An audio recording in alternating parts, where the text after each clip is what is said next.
할렐루야. 인사하고 인사 나누도록 하겠습니다. 사랑하고 축복합니다. 계속해서 우리가 요한복음 말씀을 묵상하는 가운데 있습니다. 오늘은 구원의 길로 이끄시는 예수님이라고 하는 제목으로 함께 은혜를 나누고자 합니다. 사도 요한복음을 기록한 사도 요한은 요한복음 1장 5절에서 이렇게 말씀했습니다. 빛이 어둠에 빛이 되 어둠이 깨닫지 못하더라. 우리가 너무 잘 아는 그런 말씀이죠. 빛이 어둠에 빛이 되 어둠이 깨닫지 못하더라. 빛은 예수 그리스도를 말하고 있는 것이고 어둠은 바로 세상을 이야기하고 있습니다. 여러분, 세상 사람들이 기독교의 핵심 진리를 왜 싫어하는지 그 이유를 말해보려고 한다면 기독교 진리는 빛이기 때문에 어둠에 있는 사람들은 빛을 싫어할 수밖에 없다. 이게 바로 사도 요한이 요한복음 1장 5절에서 이 말씀에 근거하여 우리가 말할 수 있습니다. 어둠에 있으니까 어둠에 있는 사람은 빛을 싫어할 수밖에 없다는 것입니다. 그래서 세상 사람들은 기독교의 핵심 진리 가운데 모든 인간은 타락하겠다, 죄인이다. 칼빈주의 5대 교리에 보면 전적 타락이다라고 이렇게 이야기합니다. 전적 타락. 모든 인간은 다 죄인이다라고 이렇게 이야기하면 이 이야기를 듣고 죄인이다라고 하는 것은 인정하면서도 또 한편으로는 그래도 어느 한쪽은 양심에 선함도 있고 착함도 있는 것 같은데 무조건 다 죄인이다, 타락했다 라고 이렇게 이야기하는 것을 싫어하는 것이죠. 그리고 천국과 지옥을 이야기하면 천국은 좋은 곳이라 생각하니까 천국 간다 그러면 좋아하는데 지옥 이야기하면 싫어합니다. 그리고 천국이 좋은 곳인 것을 아는데 그 천국에 들어가면 유일한 길은 예수 그리스도밖에 없다 하면 또 싫어합니다. 스카모니도 있고 마호메트도 있고 공자도 있고 이 세상에 수많은 그런 신들이 있는데 왜 오직 예수 그리스도만 유일한 구원자이시냐, 오직 예수 그리스도를 통해서만 천국 갈 수 있느냐, 인정할 수 없는 것이죠. 그래서 싫어합니다. 어둠에 있는 사람들은 이런 빛을, 진리에 대해서 싫어하게 되는 것이죠. 여러분, 우리도 마찬가지잖아요. 우리가 예수 안에 들어오기 전에, 예수님을 믿기 전에 우리도 어둠 가운데 있을 때에 참된 빛이신 예수님을 알지 못했을 때는 우리도 똑같이 그런 말들을 들으면 싫어했습니다. 저도 마찬가지입니다. 예수 안 믿으면 지옥 간다 하면 막 쌍심지를 키고 싫어하고, 예수를 믿으라, 하나님을 믿으라 그러면 하나님을 믿으니 내 죽음을 믿으라. 옛날에 그런 소리도 많이 했고 오만방자한 이런 소리를 많이 한 거죠. 하나님이 어떤 분인지를 알지 못하니까 하나님이 자기 형 정도 좀 되는 줄 알고 동생 정도 되는 줄 알고 그런 오만방자한 말을 하기도 하죠. 예수 그리스도가 참 빛이요 구원이심을 깨닫고 난 이후에는 내가 그렇게 싫어하던 예수님을 사랑하게 되고 내가 그렇게 싫어하던 예수님을 오히려 증거하고 내가 싫어하는 그 예수님을 오히려 위해서 자신의 모든 것을 드리는 헌신을 하게 되는 거죠. 오늘 이 사백교회 성교팀들이 와서 이렇게 헌신하고 있습니다. 여러분들이 봉사하고 헌신하는 것, 예수 밖에 있을 때는 이거 상상도 못하는 일이 있죠.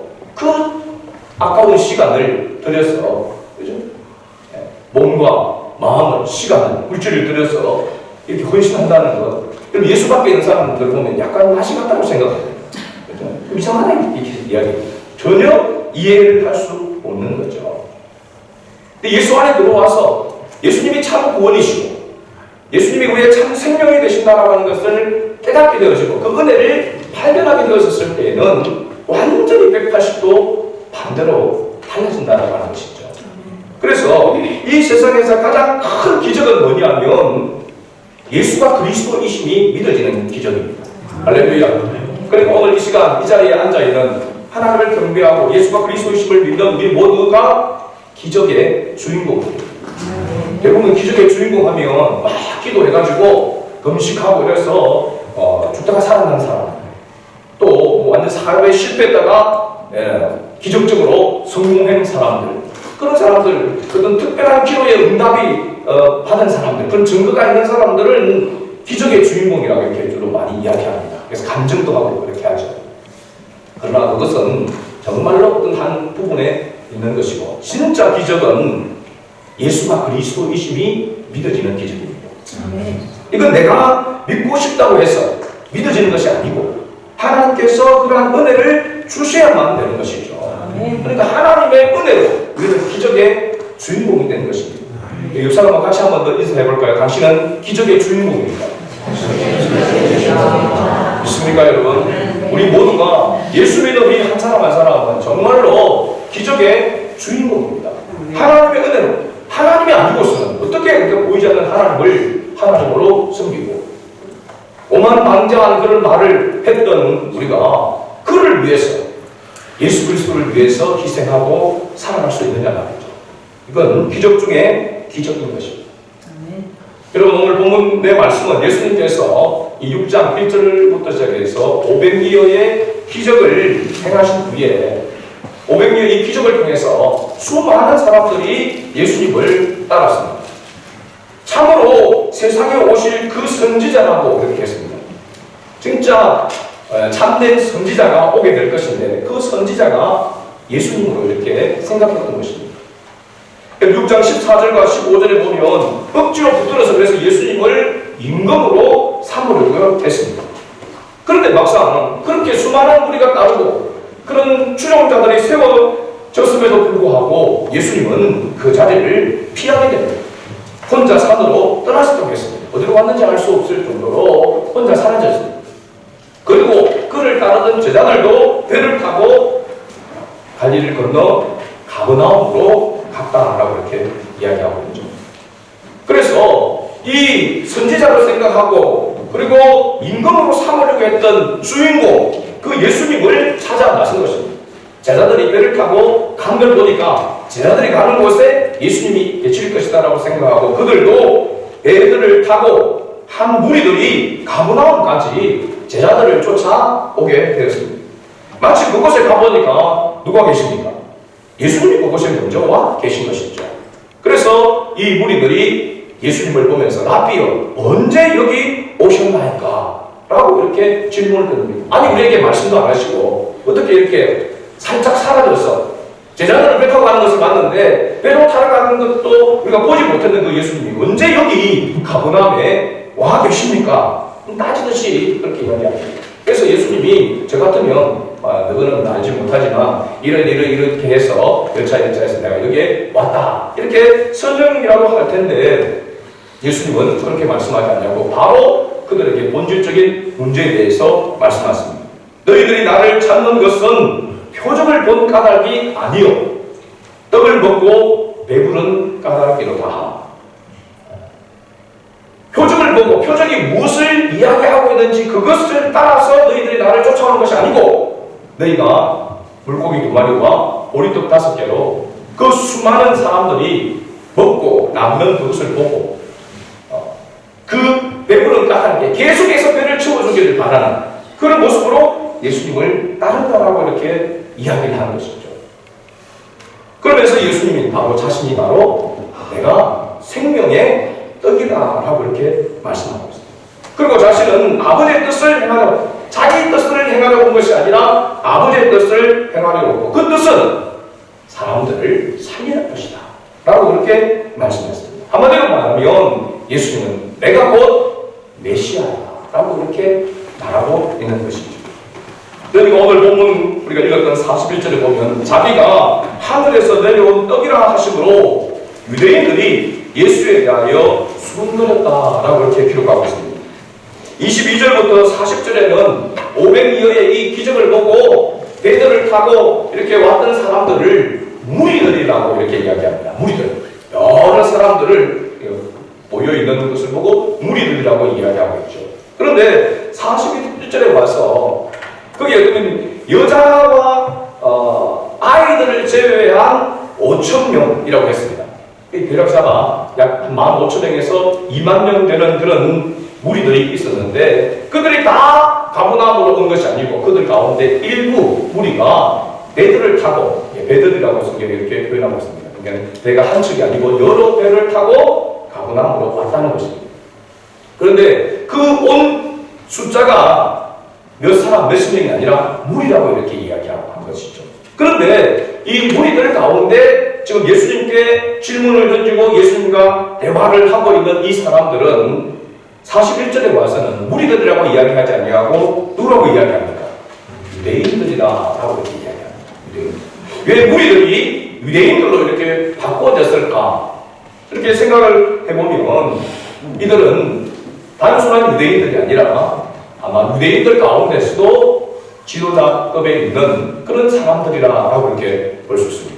유대인으로서 유대인들을 가르칠 수 있는 그런 위치에 있는 사람들이라고 생각할 수 있는 거죠. 왜냐하면 그 근거가 31절에 요한복음 6장 31절의 말씀에 보면 기록된다. 하늘에서 그들에게 떡을 주어 먹게 하였다 함과 같이 우리 조상들은 광야에서 만나를 먹었나이다. 모세가 기록한 모세의 글을 인용해서 예수님에게 질문을 던지는 거거든요. 그러니까 적어도 모세 오경에 대하여 모세의 글을 읽고 가르칠 수 있는 그런 정도의 수준을 가지고 있는 사람들이었다는 것이죠. 그래서 무리들에서 이제 유대인들로 이렇게 나눠질 때 무리들 가운데는 어떻게 보면은 가르치는 사람들이 아닌 배우는 사람들, 또 그들 가운데는 이방인들도 있을 수 있는 거죠. 그래서 그들을 통틀어서 무리들이라고 표현하고 있는데 지금 예수님에게 질문을 하면서 아디듯이 예수님께 질문을 던지는 이 사람들은 단순한 무리들이 아니라 그들 가운데 지도자급에 있는 그런 사람들, 그래서 유대인들이라고 이렇게 표현을 하고 있습니다. 42절에 이들이 하늘에서 내려온 떡이라고 예수님께서 이야기하니까 예수님에 대해서 수군거려 보겠는데 무엇이라고 수군거렸는지 42절에 나옵니다. 42절을 우리 다시 읽어볼까요? 이르되 이는 요셉의 아들 예수가 아니냐 그 부모를 누가 아는데 자기가 지금 어찌하여 하늘에서 내려왔다 하느냐. 한마디로 여기는 말도 안 되는 소리다. 우리가 다 알고 있는데 무슨 소리냐. 목수의 아들, 목수인 요셉의 아들이고 그 부모 요셉과 마리아를 우리가 알고 있는데 어떻게 자기가 하늘에서 내려왔다 하느냐. 말도 안 되는 소리를 하고 있다라고 이렇게 이야기하는 거죠. 근데 이 사람들이 알고 있는 것은 눈에 보이는 것, 그들의 지식으로 지각으로 깨닫고 있는 것만을 아는 것이라고 생각하고 있는 것이죠. 어떻게 보면은 어설프게 알고 있는 지식이라고 말할 수 있습니다. 육신적인 눈에 보이는 세상적인 지식, 부분적인 것만을 가지고 확실히 아는 것처럼 그렇게 이야기하고 있는 것이죠. 여러분 이게 무서운 겁니다. 여러분 지금 한번 보십시오. 우리 사천에도 제가 지난번 계속해서 이야기하지만 사천 지역에 있는 교회라고 세상 사람들이 말하는 그 교회 가운데서 가장 많은 수적으로 부흥한 성장한 교회는 안상홍입니다. 안상홍. 그 교회만 교회라고 할 수도 없죠. 우리가 그렇게 얘기하면 세상 사람들이 같은 하나님의 교회라고 하니까 같은 교회인 줄 알죠. 제일 성장했다. 부흥했다라고 그렇게 이야기를 합니다. 그 사람들이 만나면 가장 먼저 묻는 것이 뭡니까? 하나님 어머니에게서 들어보셨습니까? 이렇게 이야기합니다. 하나님 아버지는 아니까. 그래서 이 사람들이 예수 안 믿는 하나님에 대해서 전혀 모르는 사람들에게 접근하는 것이 아니고 교회가 붙어있는 이런 사람들, 교회 다니는 사람들에 접근해서 그렇게 질문을 던지는 거죠. 하나님의 어머니, 여러분 들어보셨습니까? 하나님의 어머니. 어떤 사람들이 이야기하는 건 하나님 이모, 하나님 고모, 하나님 삼촌 이렇게 나올 거다 이렇게 이야기하는데 하나님에 대하여 부분적으로 잘못 알고 어설프게 알고 있으니까 이런 이단 사이비들이 나오게 되는 것입니다. 우리에게 조금 더 적응해 본다면 우리가 교회 안에서 사실은 수군거리고 하는 그런 모습은 이건 사마귀의 짓이죠. 사탄, 마귀, 귀신의 짓입니다. 그렇죠? 그런데 이런 모습이 어느 때에 생기느냐 하면 정확하게 모를 때이에요. 정확한 정보, 정확하게 대해서 알지 못하면 수군거리게 되어집니다. 아닌가? 그런가? 그렇다고 합디다. 이렇게 나오는 거죠. 그래서 사람들하고 이야기하면 진짜 그런가? 진짜 그렇다고 하더나? 뭐 이렇게 묻는단 말이죠. 그러면서 속닥속닥 그렇게 되는 것입니다. 수군거리게 되는 거죠. 정확한 정보를 알게 되어지면, 정확하게 알게 되면은 사실은 우리가 이해 못할 것이 없죠. 여러분, 사람들 간에, 형제 자매들 간에도 마찬가지고 성도들 간에도 서로에 관해서 우리가 정확하게 알게 되면 함부로 판단하지 못하게 됩니다. 비판하지 못하게 되죠. 아, 그런 이유가 있었구나. 그런 상황들이 있었구나. 하게 되면 이해가 되는데, 그런 상황과 그런 감정, 그런 것들을 제대로 모르니까 자기 기준에서 함부로 판단해버리는 거죠. 그래서 볼 때는, 야, 잘못됐다. 아, 그러면 안 되는데, 야, 나쁘다. 이렇게 정죄해버리고 판단해버리는 것이죠. 어떻게 보면 우리가 진리에 대한 부분에 대해서도 정확한 진리에 대해서 정확한 지식을 가지고 있어야 될 뿐만 아니라 세상적인 정보에 관한 것도 정확한 정보를 가지고 있어야 될 줄로 믿습니다. 그렇기 전에는 쉽게 판단하고 정죄해서는 안 된다 하는 것이죠. 그 다음에 오늘 44절부터 51절까지의 말씀 보면 예수님께서 서로 수군거리는 이 유대인들 향하여서 진정한 구원에 대한 말씀을 가르쳐주는, 말씀하고 있는 그런 내용이 44절부터 51절까지의 말씀 속에 나옵니다. 저는 오늘 이 말씀들을 네 가지로 이렇게 살펴보려고 합니다. 첫 번째, 구원은 하나님 아버지께서 이끌지 아니하면 어느 누구도 받을 수 없다고 하는 사실입니다. 믿습니까, 여러분? 네. 구원은, 우리가 받는 이 구원은 하나님 아버지께서 이끌지 아니하시면 어느 누구도 받을 수 없는 것이다. 44절 말씀을 다시 읽겠습니다. 6장 44절입니다. 같이 읽습니다. 나를 보내신 아버지께서 이끌지 아니하시면 아무도 내게 올 수 없으니 오늘 그를 내가 마지막한데 다시 살리리라. 아멘. 여러분, 구원이 뭡니까? 구원은 그야말로 건진다라는 것입니다. 건진다. 어디에서 건진다는 것입니까? 죄로 인한 심판에서 건진다라는 것이죠. 그 죄로 인한 심판이 무엇입니까? 지옥입니다. 그렇죠? 영원한 멸망과 고통이 바로 지옥을 이야기하고 있죠. 그래서 지옥에서 건져낸다라는 것이 어떻게 보면 구원이다라고 이렇게 말할 수 있는 것입니다. 그런데 이 구원은 인간 스스로는 절대로 건짐을 받을 수 없다고 하는 사실입니다. 제가 이전에 초등학교 한 5학년 때쯤에 강에서 저희 외사촌 형들과 강을 통해서 이제 저희 외갓댁으로 가는 그런, 그래서 여름이나 물이 없어서 가는데 그 강을 따라서 쭉 내려가서 이제 그 동네로 들어가려고 하면은 딱 한 군데 이제 건너야 될 그곳이 한 4m, 5m 정도 되는 그런 굉장히 깊은 곳이 있었습니다. 이게 양수장, 물 이렇게 길을 보내는 양수장이 있는 곳이라 거기를 건너려고 하니까 수영만 조금만 하면, 지금 같으면 수영 못해도 한번 턱 뛰면 건널 수 있을 만큼의 그 거리입니다. 근데 제가 초등학교 때 수영을 배영을 못 쳤단 말이에요. 그래서 수영을 조금 하는 형한과 어깨동무하고, 그리고 신발이 있으니까 신발을 수영하기 어렵잖아요. 그 신발을 옷에 이렇게 안으로 넣어서 제 바로 저보다 한 2살 많은 형이 먼저 건너갔어요. 건너가서 있고, 이제 그보다 또 2살 많은 형하고 저하고 이제 어깨동무 해가지고 시작해서 딱 하면 이제 건너가려고 했는데, 시작하자마자 제가 그냥 좀 내려간 거죠. 한 2m도 못 가서 그냥 내려간 거예요. 근데 내려가니까 같이 따라서 이제 내려갈 수밖에 없는 거죠. 그 이제 내려가면 손만 이제 그 형 손만 이렇게 나왔는데, 그 앞서 건너간 형이 그 주변을 보니까 이 막대기가 이 정도 있었어요. 그걸 가지고 손에 쥐어줘서 당겨가지고 살아나는 거예요. 저는 물을 실컷 먹고 나왔죠. 그래서 배불리 먹고 나왔어요. 죽다가 살아난 거죠. 그 건져준 형이 지금 소방서 근무하고 있습니다. 요즘도 만나면 내가 네 살린다. 그야말로 스스로 그냥 빠져서 나올 수 없는 건데, 누군가가 거기서 꼬집어 건져 내어준다. 이걸 구원이라고 이야기하는 것이죠. 스스로는 지옥에서 빠져나올 수 없는 그런 상황에서 건져주었다는 것입니다. 바로 예수 그리스도를 통해서 우리가 건짐을 받는 것입니다. 지옥에서, 영원한 멸망에서, 영원한 고통에서 건짐을 받은 것입니다.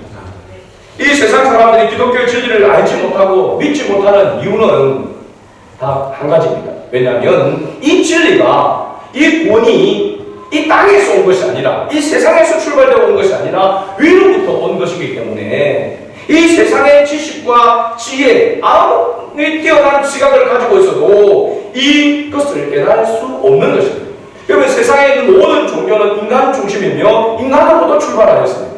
그러나 기독교는 하나님 중심이며 하나님께로부터 출발되었기 때문에 이 세상 사람들이 아무리 날고 깊고 아무리 많은 지식을 가지고 있는 사람이라 할지라도 하나님을 알 수 있는 이 구원의 진리를 절대로 깨달을 수 없다는 하는 사실입니다. 그러니까 여러분, 예수를 믿지 않는 사람 우리는 충분히 이해할 수 있어야 됩니다. 당연한 것이죠. 아무리 똑똑한데도 불구하고, 아무리 세상의 지식이 많이 가지고 있음에도 불구하고 깨닫지 못하는 그 이유는 이 세상의 지식으로는 알 수 없기 때문에 그렇습니다. 아이고 답답하다, 답답해. 그렇게 공부하고도, 그렇게 다른 것은 다 잘하면서도 이런 쉬운 진리를 깨닫지 못하느냐? 절대로 깨달을 수가 없습니다. 왜? 하나님께로부터 온 것이 사람에게로부터 온 것이 아니기 때문에 그렇습니다. 그래서 우리가 영원한 이 생명을 받은 것, 구원을 받은 이것이 이 세상 그 어떤 것과도 비교할 수 없고 헤아릴 수 없는 가치 있는 것이라는 것이죠. 여러분, 하나님 나라 천국 가면 뭐 한다고 이야기했습니까? 성경이 뭐 한다고 이야기하고 있죠? 하나님 나라 천국에서 하는 일이 무엇입니까? 24시간, 24시간 시간을 따질 수 없는 것이죠. 계속해서 거룩하다, 거룩하다. 천사들이 그렇게 찬양하고 있다고 성경에 기록하고 있습니다. 야, 가서, 야, 누구도 왔나? 야, 너는 못 올 줄 알았는데 어떻게 왔나? 이런 인사할 그런 게 없다는 겁니다, 여러분. 그죠? 천국은 완전히 개념 자체가 다른 곳이죠. 그죠? 하나님 나라에서는 오직 주님만 바라보고, 주님 외에는 다른 것이 생각할 겨를이 없다는 겁니다. 24시간 계속해서 영원토록 주님의 이름만을 찬송하는 곳이 바로 하나님 나라인 것이죠. 왜? 오늘 우리가 이 땅에서도 마찬가지입니다. 하나님의 이 은혜를 깨닫고 매일매일 매 순간순간 구원의 이 가치를, 이 은혜를 깨닫는다 하면 그 주님을 찬양하지 않을 수가 없고, 그 주님을 경배하지 않을 수 없고, 그 주님을 증거하지 않을 수가 없는 것이죠. 우리가 그렇게 하지 못하는 것은 이 가치를 때로는 잊어버리기 때문에 그런 것이죠. 두 번째로 예수님은 구원받을 수 있는 방법에 대하여 말씀하셨습니다. 하나님께서 이끌지 아니하시면 절대로 구원을 받을 수 없는데, 구원을 받을 수 있는 방법 45절입니다. 같이 읽어봅니다. 선지자의 글에 그들이 다 하나님의 가르치심을 받으리라 기록되었은즉 아버지께 듣고 배운 사람마다 내게로 오느니라. 아멘. 여기 선지자의 글은 구약 성경 이사야 54장 13절 말씀을 인용한 것입니다. 이사야 54장 13절 말씀에 네 모든 자녀는 여호와의 교훈을 받을 것이니 네 자녀에게는 큰 평안이 있을 것이며. 여러분, 성경 가지고 있는 성경의 밑에 주에 보면 여호와의 교훈을 받을 것이니 라고 하는 이 말을 보면 제자가 될 것이니 라고 이렇게 말하고 있습니다. 예수님의 자녀가 되고 하나님의 자녀가 되고 예수님의 제자가 될 수 있는 방법은 여호와의 교훈을 받아야 된다라고 이렇게 말하고 있는 거죠. 믿습니까, 여러분? 우리가 하나님을 믿으려고 그러면, 하나님을 알고 하나님을 믿으려고 그러면 먼저 하나님의 말씀을 들어야 된다고 말하고 있는 거죠. 하나님의 말씀, 어떤 유명한 성인의 말이 아닌 하나님의 말씀을 들어야 된다. 그 방법을 이야기하고 있는 것이죠. 그래서 사도 바울은 이 방법에 대하여 말하기를 고린도전서 1장 21절에 이렇게 기록하고 있습니다. 하나님의 지혜에 있어서는 이 세상이 자기 지혜로 하나님을 알지 못하므로 하나님께서 전도에 미련한 것으로 믿는 자들을 구원하시기를 기뻐하셨구나. 아멘. 할렐루야. 믿습니까, 여러분? 전도의 무한 방법으로 미련한 방법, 전도의 미련한 방법. 여러분, 우리가 지금 예수 믿으세요? 예수님이 우리의 죄를 지고 십자가에서 죽으셨고 그 예수님을 영접하게 되어지면 우리가 죄 용서를 받고 하나님의 자녀가 되는 그런 권세를 얻게 되어집니다. 이렇게 이야기하면 사람들이 웃기죠. 지금도 그런 소리를 하냐. 그런 모습으로. 그러나 지금도 하나님은 여전히 이 방법을 통하여서 구원에 이르도록 하신다는 사실입니다. 사람들이 볼 때는 너무나도 미련스러운 방법. 그래서 요즘 보면 요즘도 전도지를 나누고 요즘도 누가 그렇게 해서 전도가 되냐고 그렇게 이야기합니다. 전도가 잘 안 되죠. 그만큼 지금은 한 영혼을 구원하기가 그 어느 때보다도 더 힘들고 어려운 시기에 있는 것은 틀림없는 사실입니다. 그럼에도 불구하고 하나님은 이 전도의 방법을 통하여 구원하기를 기뻐하신다는 말씀입니다. 네. 로마서 10장 17절 말씀 우리가 잘 알고 있습니다. 그러므로 믿음은 들음에서 나고 들음은 그리스도의 말씀으로 말미암았느니라. 아멘. 믿음은 들음에서 나며 그 듣는 소리는 그리스도의 말씀으로 말미암았다고 했습니다. 하나님의 말씀을 듣지 아니하고 복음을 듣지 아니하고 구원을 받을 수 있는 길은 방법은 없다는 것입니다. 그죠? 여기서 말하고 있습니다. 오직 이 전도의 미련한 방법을 통하여 하나님은 구원에 이르기를 영원한 생명을 주시기를 기뻐하신다는 사실입니다. 세 번째로 택함을 받은 사람만이 구원을 받을 수 있다라고 말씀하고 있습니다. 점점 좀 어려워집니다. 46절 말씀 같이 읽어봅니다. 이는 아버지를 본자가 따는 것이 아니니라. 오직 하나님에게서 본자만 아버지를 보았느니라. 아멘. 하나님의 말씀을 듣고 배우면 다 믿고 구원을 받을 수 있을까요? 구원을 받을 수 있는 방법은 하나님의 말씀을 들어야 된다고 했잖아요. 듣고 배워야 된다고 이야기하고 있습니다. 더 나아가서 듣고 배울 뿐만 아니라 믿어야만 하나님을 볼 수 있다. 하나님을 볼 수 있다라고 하는 것은 영원한 생명을 얻는다라고 하는 것이죠. 하나님의 말씀을 듣고 그 가르침을 받고 배우는 것이 방법인데 그 방법대로 하면 무조건 다 구원을 받느냐? 그렇습니까? 그렇지 않습니까? 참 이 때문에 우리가 목회자들이나 전도자들이 힘들어하는 거죠. 복음을 전했습니다. 그래서 눈물을 흘리면서 예수님을 구원해 주님으로 영접합니다. 그래서 교회에 나오게 되어지고 양육을 합니다. 그렇죠? 그러면 씨앗이 생명이 없으면 아무리 좋은 것으로 양육을 해도 싹이 나지 않습니다. 생명이 없는 것은 그렇잖아요. 생명이 없는 것에 아무리 좋은 영양분을 주어도 그 생명은 살아나지 않습니다. 돌멩이에다가 비료를 주고 아무리 좋은 걸 줘요. 거기에서 싹이 나는지 싹이 안 납니다. 아무리 조그만 것이라도 생명이 있는 것은 그렇게 많은 영양분을 주지 않아요. 척박한 그 땅에서 싹이 돋아나는 것이죠. 가끔씩 산에 가보면 신기한 그런 부분도 있죠. 바위 틈에 소나무가 자라고 있는 모습을 봅니다. 야, 저게 흙도 없는데 어떻게 저기에서 뿌리를 내려서 자라고 있는가?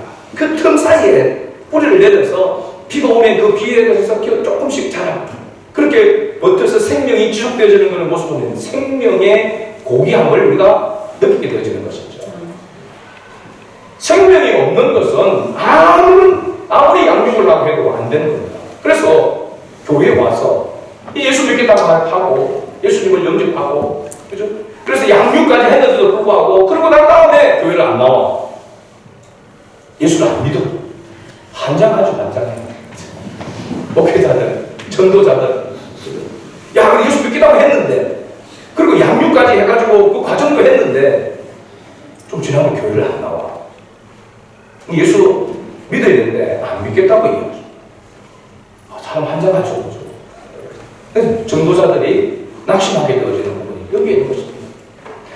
아니, 말씀을 아예 처음부터 안 들으면 듣기 싫다, 나는 것을 듣기 싫습니다 라고 해서 아예 거부하고 아예 듣지도 않고 하면은 그냥 그러나 아직 때가 멀었구나 이렇게 생각하는데 아니 받아들이고 양육까지 받고 그러면서 수개월 동안 어떤 사람은 수년 동안 다니다가 신문 끈듯이 끊어버린다는 거예요.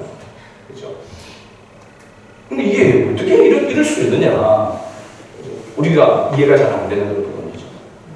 그냥 듣기만 하고 배우면 생명이 그냥 딱 솟아서 살아나면, 그죠? 싹이 나면 너무나도 좋을 게 아니에요. 그렇지 않다는 것입니다. 그리고 마태복음 22장 1절에서 14절 말씀을 보면 이러한 이유에 대해서 예수님께서 비유를 들어서 말씀하시는 내용이 나옵니다. 혼인잔치의 비유죠. 혼인잔치. 2절부터 제가 읽어드립니다. 천국과 같이 자기 아들을 위하여 혼인잔치를 베푼 어떤 임금과 같으니 그 종들을 보내어 그 청한 사람들을 혼인잔치에 오라 하였더니 오기를 싫어하더니 다시 다른 종들을 보내며 이르되 청한 사람들의 이르기를 내가 오찬을 준비하되 나의 소와 살찐 짐승을 잡고 모든 것을 갖추었으니 혼인잔치에 오소서 하라 하였더니 그들이 돌아보지도 않고 한 사람은 자기 밭으로 한 사람은 자기 사업하러 가고 그 남은 자들은 종들을 잡아 모욕하고 죽이니 임금이 노하여 군대를 보내어 그 살인한 자들을 진멸하고 그 동네를 불사르고 이에 종들에게 이르되 혼인잔치는 준비되었으나 청한 사람들은 합당하지 아니하니 내거리 길에 가서 사람을 만나는 대로 혼인잔치에 청하여 오라 하는데 종들이 길에 나가 악한 자나 선한 자나 만나는 대로 모두 데려오니 혼인잔치에 손님들이 가득한지라 임금이 손님들을 보러 들어올세 거기서 예복을 입지 않은 한 사람을 보고 이르되 친구여 어찌하여 예복을 입지 않고 여기 들어왔느냐 하니 그가 아무 말도 못하거늘 임금이 사환들에게 말하되 그 손발을 묶어 바깥 어두운 데에 내던지고 거기서 슬피 울며 이를 갈게 되리라 하니라. 따라서 청함을 받은 자는 많되 택함을 입은 자는 적으니라. 아멘. 이 말씀이 예수님께서 혼인잔치의 비유의 말씀의 마지막 부분에 청함을 받은 자는 많되 택함을 입은 자는 적으니라 라고 이렇게 말씀합니다. 혼인잔치에 청함을 받은 사람은 많았습니다. 그런데 그 가운데서 택함을 입은 자는 적다라고 이렇게 말씀하고 있는 것이죠. 46절을 보시게 되면요, 6장 46절입니다. 6장 46절. 이는 아버지를 본 자가 있다는 것이 아니니라. 오직 하나님에게서 온 자만 아버지를 보았느니라. 복음을 듣고 말씀을 배워도 구원은 전적으로 하나님의 주권에 달려 있다라고 하는 것을 말하고 있는 것이죠. 우리가 복음을 듣고 영접하는 것 같이 보여지고 양육을 받을 때도 고개를 끄덕이면서 아멘 하니까 생명이 있는 줄, 영원한 생명을 얻는 줄 생각하지만 아닐 수도 있다는 것입니다. 하나님께서 은혜를 주셔야만, 구원의 은혜를 주셔야만 믿을 수 있다는 것이죠. 그럼 하나님을 보는 것도 마찬가지입니다. 하나님을 보는 것도 하나님을 보고 믿는 것이 아니라 믿고 하나님을 보게 되는 줄을 믿습니다. 여러분, 성경을 믿고 성경을 읽었습니까? 아니면은 성경을 알고 믿었습니까? 성경을 우리가 읽으면서 이게 무슨 소리고 믿음이 없을 때는 믿어지지가 않습니다. 창세기 펼쳤다가 늘 포기하게 되죠. 이유가 뭡니까? 겁나가라 뚝딱 아닙니까? 그죠? 하나님 말씀하십니까? 창조물들이 생겨나는 것. 이 말 한마디에 세상이 창조되어지잖아요. 그죠? 이게 믿어지냐요. 하나님에 대해서 알지 못하고 하나님에 대해서 믿지 못하는데 천지 창조가 믿어지냐는 것입니다. 안 믿어지죠. 저도 안 믿어졌습니다. 그래서 늘 창세기에서 포기하는 거죠. 읽다가 이게 무슨 동화 같은 전설 따라 삼천리도 아니고 이런 말씀이 있나. 그죠? 그렇게 느껴지잖아요.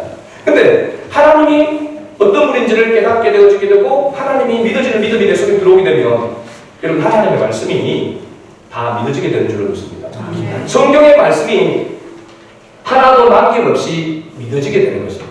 왜 믿어집니까? 이건 사람의 능력으로 사람으로는 할 수 없지만 이 세상 만물을 창조하신 창조주이신 하나님은 무에서 유를 창조하시는 하나님은 여러분 죽은 자를 살리는 것 이게 뭐가 됐습니까? 이게 뭐가 기적입니까? 없는 것에서 있는 것을 만드시는데 죽은 자를 살리는 것이 뭐가 됐습니까? 기적도 아니죠. 하나님 입장에서 보면 아무것도 없는 데서 있는 것을 만드시는 분이신데 있는 것 그거 죽은 것 살리는 것 그게 뭐가 큰 문제겠습니까? 그러나 하나님의 어떤 존재를 믿어지지 않을 때는 죽은 사람이 살아나 이거 죽다가 말았겠지 이런 생각을 하게 되는 거죠. 나사로가 죽은 지 나흘 만에 썩은 냄새가 나는데 살아났다라고 하니까 야 이건 좀 뻥쳐도 좀 뻥쳤다. 근데 죽은 줄 알았는데 나중에 보니까 다시 살아난 거겠지 이렇게 생각하는 거죠. 여러분 죽어서 썩어서 뼈가 없어 가루가 되어져도 하나님을 살릴 수 있는 분입니다.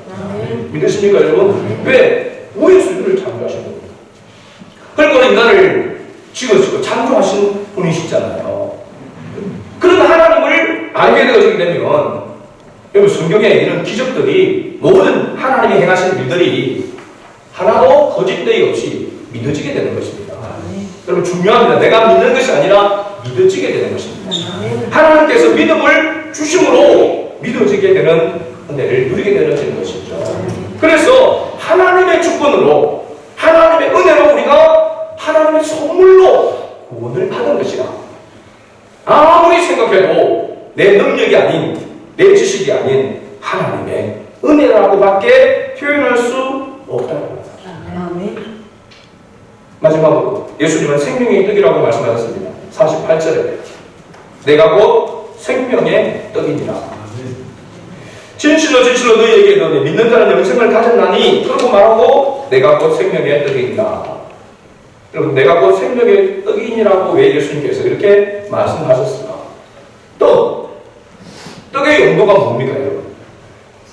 떡의 용도. 떡을 보면서 와우, 냄새 좋고 색깔 좋고, 와우, 떡 진짜 색깔 좋다, 예쁘다, 잘생겼다. 요즘 떡도 진짜 예쁘게 잘 구우더라고요. 예쁘게, 먹음직스럽게. 아무리 먹음직스럽고 아무리 냄새가 좋아도 그 떡을 먹지 않으면 소용이 없는 것입니다. 예수님께서 내가 생명의 떡이라고 이야기하는 떡은 뭐냐면, 떡은 어떻게 해야 됩니까? 먹어야 하는 것입니다. 먹어야. 떡의 용도는 먹는 것입니다. 영생은 그래서 예수님을 뭐 하는 것이라고 했습니까? 먹는 것이라고 성경이 표현하고 있습니다. 여러분, 53절 말씀, 우리가 읽지 않았지만 53절, 6장 53절을 같이 읽어봅니다. 예수께서 이르시되 내가 진실로 진실로 너희에게 이르노니 인자의 살을 먹지 아니하고 인자의 피를 마시지 아니하면 너희 속에 생명이 없느니라. 54절 내 살을 먹고 내 피를 마시는 자는 영생을 가졌고 마지막 날에 내가 그를 다시 살리니. 할렐루야. 인자의 살, 예수님의 살, 예수님의 피를 먹고 마시지 아니하면 그 속에 뭐가 없다? 생명이 없느니라 하겠습니다. 생명의 떡이신 예수님을 뭐 해야 된다고? 먹어야 된다고 말하고 있습니다. 생명의 떡이신 예수님을 어떻게 먹습니까? 생명의 떡이신 예수님이 무엇으로 나타나 있습니까? 지금 우리에게 무엇으로 나타나 있습니까? 말씀이죠, 말씀. 그래서 요한복음 1장 1절에 태초에 말씀이 계십니다. 이 말씀이 우리와 함께 육신이 되어 우리 가운데 오셨다고 했습니다. 그래서 예수님께서 행하시는 그 모든 것이 무엇으로 기록되어 있습니까? 말씀으로 기록되어져 있는 것이죠. 그러면 예수님을 먹는다, 생명의 떡이신 예수님을 먹는다라고 하는 것은 그의 말씀을 먹는다는 것입니다. 그의 말씀을 먹는다는 것은 그의 말씀을 따라 뭐 하는 겁니까? 순종하는 것입니다. 순종. 그래서 우리가 실제로 보면 구원을 받는다, 영원한 생명을 얻는다라고 하는 것은 예수님과 생명이신, 영원한 생명이신 예수님과 한 몸이 되는 것입니다. 예수님과 한 몸이 되는 것입니다. 그러면 예수님의 살과 피, 예수님의 말씀을 먹으면 어떻게 될까요? 우리 안에 생명이 있기 때문에. 누구의 생명입니까? 예수의 생명이죠. 예수의 생명이 있으면 무엇으로 나타날까요? 누구로 나타날까요? 예수님으로 나타나게 되어 있습니다. 예수님의 인격이 나의 성품이 되고 예수님의 성품이 나의 인격이 된다고 했습니까? 찬양 가사에 예수님을 먹으면, 예수님의 말씀을 따라 순종하면 우리의 모습 속에 예수님의 인격과 예수님의 성품이 나타나게 되는 것입니다. 그것이 영생이다. 그 영생을 맛보는 것이죠. 여러분, 우리가 예수님이 정말 계신가? 예수님과 함께한 삶이 어떤 삶이지? 여러분, 그것은 고민하려고 될 일이 아닙니다. 어떻게 해야 될까요? 그의 말씀을 따라 순종하면 됩니다. 순종하면, 예수님의 말씀을 따라 순종하게 되면 반드시 예수님께서 함께, 나와 함께함을 깨닫게 해 주십니다. 예수님의 성품이, 예수님의 인격이 나타나게 되어 있습니다. 이것을 뭐라고 이야기하냐면 영광이라 이야기하는 것입니다. 하나님의 영광. 우리는 하나님의 영광을 위해서 선택을 받고 하나님의 영광을 위해서 구원을 받은 존재인 줄로 믿습니다. 그럼 우리의 모습 속에서 뭐가 나타나야 됩니까? 영광을 돌립니다. 거룩하다고 찬송한다고 해서 하나님의 영광이 아니라 우리의 모습에서, 우리의 삶에서 예수님의 모습이 나타나야 영광이 되는 것이죠. 그런데 우리의 영광이 나타나고 있습니다. 왜 오늘날 교회가 하나님의 영광이 나타나지 아니하고, 왜 예수 믿는 많은 수많은 그리스도인들의 모습 속에서 예수님이 나타나고 있지 않은 거죠? 뭐 하기 때문에 그렇습니까? 예수님은 교회에서만 뵙는 분이고, 교회 밖만 나오면 여전히 자기 마음대로 살아가기 때문에 세상 속에서, 가정 속에서, 세상 속에서 예수님이 나타나지 않는 것입니다. 목회자인 저도 마찬가지고 우리의 모습 속에서 오늘 이 말씀을 통해서 우리가 정말로 다시 한 번 더 깨닫고 깨달아야 되는 것은, 왜 내 모습 속에서 하나님의 영광이 나타나야 되는데 예수님의 인격과 예수님의 성품이 나타나는데 그렇지 못하냐는 것입니다. 그 근본적인 이유를 보면은 기도를 하지 않아서, 기도하지 않아서 말도 정답이지만 그 말 답은 100% 맞는, 뭐 조금 하면 기도하지 않아서 그렇게 생각하잖아요. 말씀에 순종하지 않기 때문에 그렇습니다. 말씀에 순종하지 않기. 말씀을 깨달으면 말씀에 따라서 순종하게 되는데 말씀을 또한 깨닫지 않기 때문에 그렇습니다. 그러니까 순종으로 나타나지 않는 거죠. 제가 올 한해 2020년 우리가 주의 뜻이 무엇인지 이해하라, 배우고 연구하고 깨닫기 원하는 그 마음, 그 표가 목적이 여기 있는 것입니다. 오늘 우리가 이 말씀으로 한 주간을 살아가야 됩니다. 이 한 주간을 살아가면서 이 말씀을 계속해서 되씹고 또 이 말씀 가운데 갈등하면서 그 안에서 주님이 원하지 않는 것들을 깨뜨려 나가는 그런 삶을 살아야 하는 거죠. 제가 요즘 목회자들, 만나는 목회자들을 이렇게 이야기를 하면서 고민을 같이 나누면서 목회에 대해서 나눌 때에 다들 하나같이 예외 없이 이렇게 얘기합니다. 설교가 너무 많다는 거예요. 말씀을 너무 많이 듣는다는 것입니다. 돌아서면 말씀. 그래서 목사님들한테도, 목사님 지난주 설교 제목 기억납니까? 기억날 리가 있나요? 주일 오전에 설교하고 주일 오후에 설교하고 또 월요일에 새벽에 설교하고 또 화요일에 새벽, 수요일에 새벽, 수요일에 저녁에 금요 기도에 설교를 보통 6, 7번씩 10번까지 이렇게 한다고 하잖아요. 근데 그 제목 다 기억나겠냐고요. 기억날 수도 있겠죠. 그러면 설교한 목사도 기억이 안 나는데 성도들은 기억날까요? 말씀을 듣고 고민할 기회가 없는 거죠. 말씀이 그러한가 그것을 붙들고 기도해야 되는데 이거 달라고 기도하죠. 직업의 문을 열어주소서, 배우자의 문을 열어주소서, 나 뭐 잘 되게 해달라고, 안 되는 거 되게 해달라고 이렇게 기도하고, 그게 기도입니까 여러분? 허공을 치는 기도죠. 허공을 치는, 향방 없는 기도죠. 하나님 그런 기도에 복주고 하시는 분이 아니시죠. 하나님이 원하시는 기도는 하나님의 뜻이 이루어지기를 위한 기도를 할 때에 하나님 뜻이 하시는 기도인 것입니다.